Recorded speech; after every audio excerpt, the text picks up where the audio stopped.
here sa Ross again, guys. Been a while. Sleep ako saglit dito sa mga exercise equipment, guys.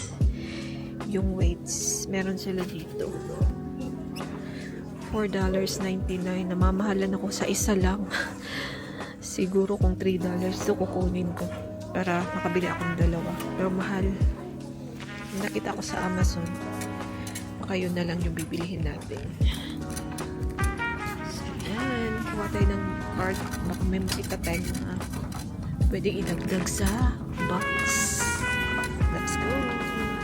Marami na naman tao ngayon kasi Sabado weekend. May nakita ko dito, guys. Pwede sa papa ko. Size 7. Yan.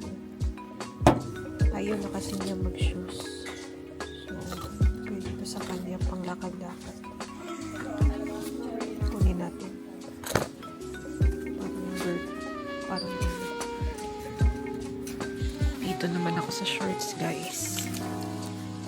Kasi medyo konti lang yung shorts na nakuha ko para sa papa ko. And ito yung gusto niya na shorts na, yung ano na, diliston. Ayaw na niya nung ano, yung dibotones. So, hanapan natin siya dito. Marami sila. Selection.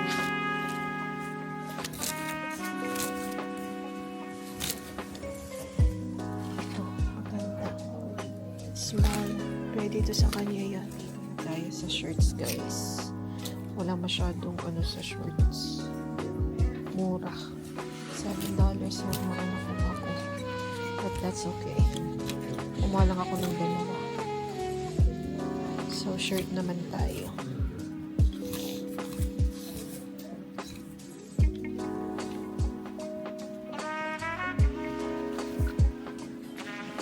Dito tayo sa clearance section, guys.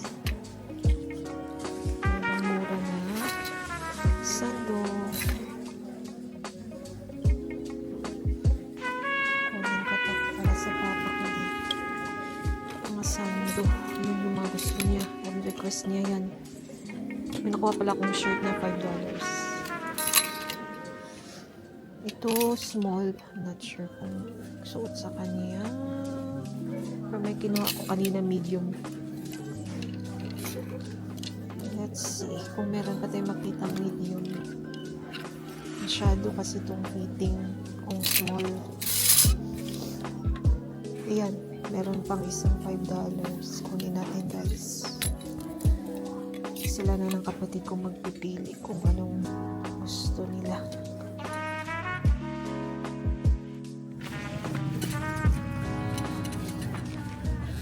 Hindi na ako makapag-vlog, guys. Dumadami yung tao dito. Pili lang ako sa mga clearance.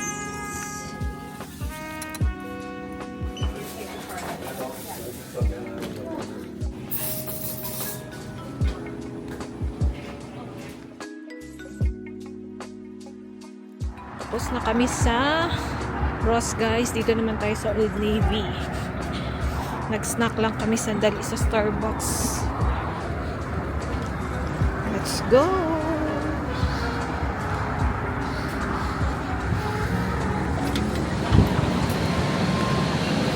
Ang dami na naman sale. Mas marami yatang sale ngayon, guys. Merong tagwa $1. Tingnan natin ano yung mga makukuha natin pangdagdag sa box. Let's go!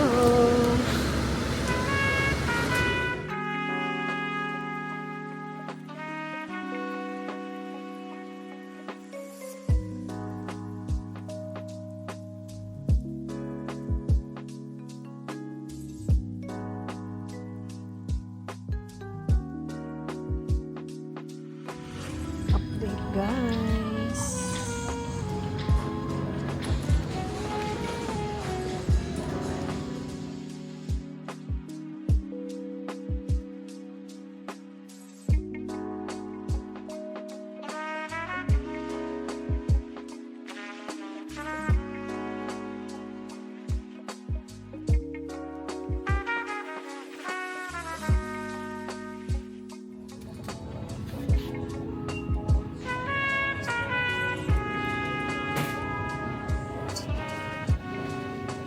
days later.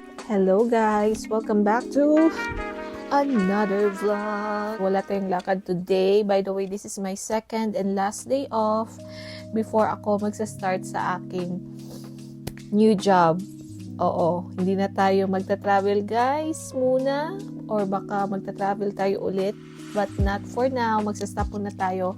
Na-mention ko na to sa previous vlog, so alam nyo na. So ayan guys, tomorrow is my first day of orientation. Siguro makakapag-vlog pa ako sa mga next weeks kasi hindi pa ako totally magiging busy. By the way, magiging oriente tayo for the next week. So, ayan guys, new environment, and chika ko sa inyo sa susunod na vlog. Siguro, kung ano yung unit na pagtatrabahuan natin. So anyway, I'm here to unbox kasi may na-order na naman tayo kasi nag-sale ang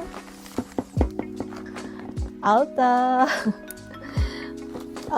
Nag-sale yata sila 2 weeks ago. 2 weeks ago, if I'm not mistaken. So, by the way, guys, itong i-unbox ko, hindi to para sa akin actually. I-add ko to sa box.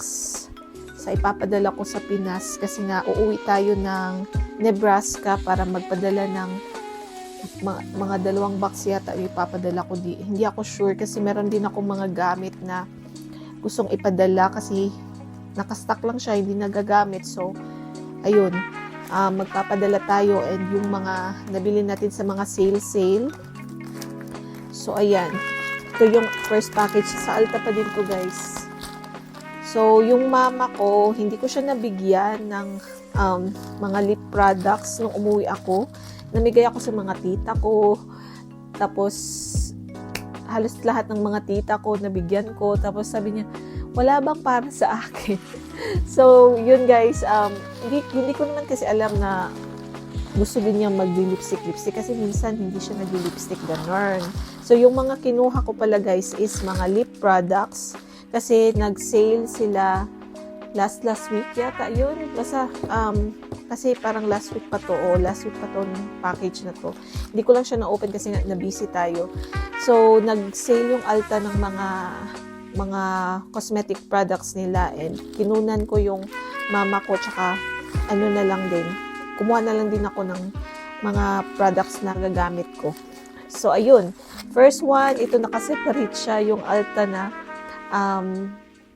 Ultra Precise Brow Pencil in the shade taupe. Ito yung ginagamit ko last year, mga last 3 months ng year 2025. And nagustuhan ko siya, mas matagal siya talaga maubos compared doon sa mas mura na version, yung white. So, kaya ako umorder ulit kasi mas gusto ko siya, although mas mahal din siya. So, parang double the price din siya doon sa puti na binibili ko regularly.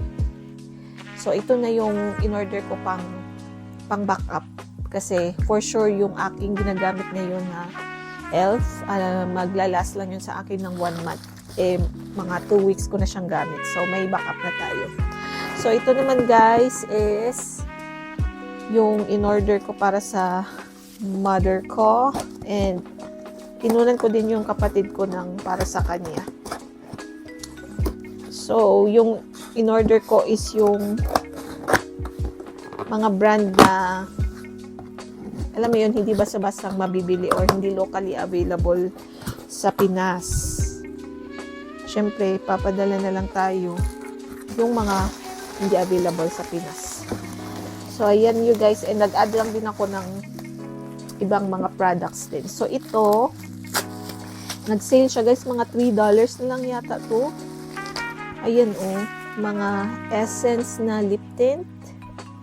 Ayan you guys, 3 shade yung kinuha ko, lip and cheek tint.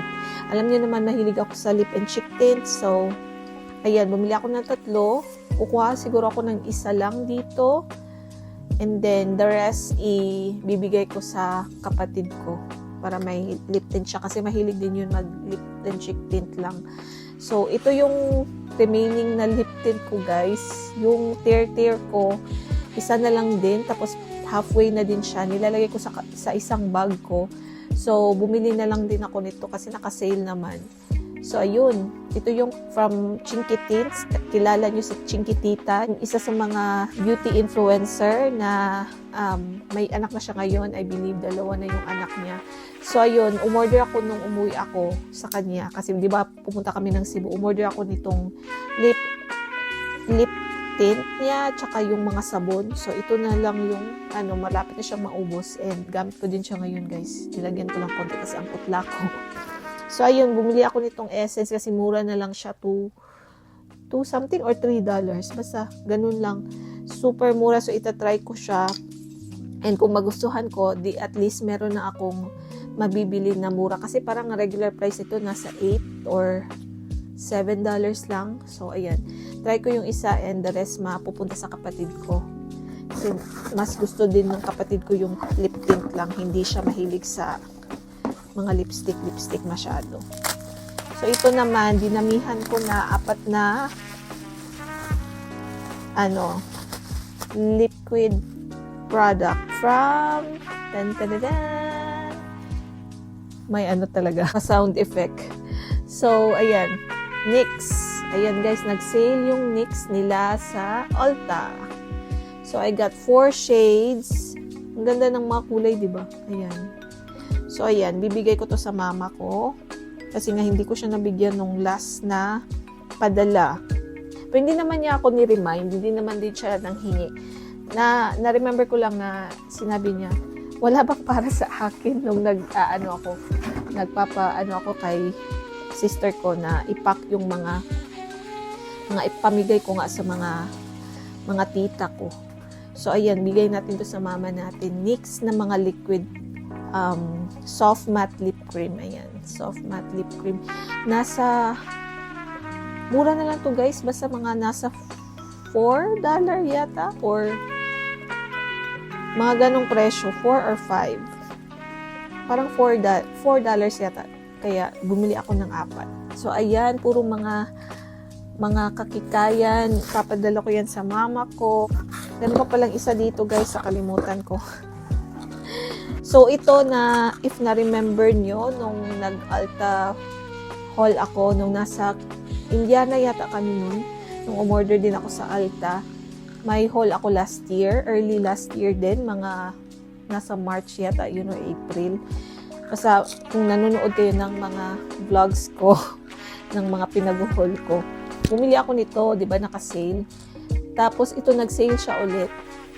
So, probiotic siya para sa mga babae. And, bumili lang ako guys, kasi nagustuhan ko siya actually, pero hindi ko siya binili ulit kasi regular price na, namapahalan ako. So, ayun. Bumili lang ako ng another kasi nag-sale din siya. So, ayun lang guys, ang ating quick haul.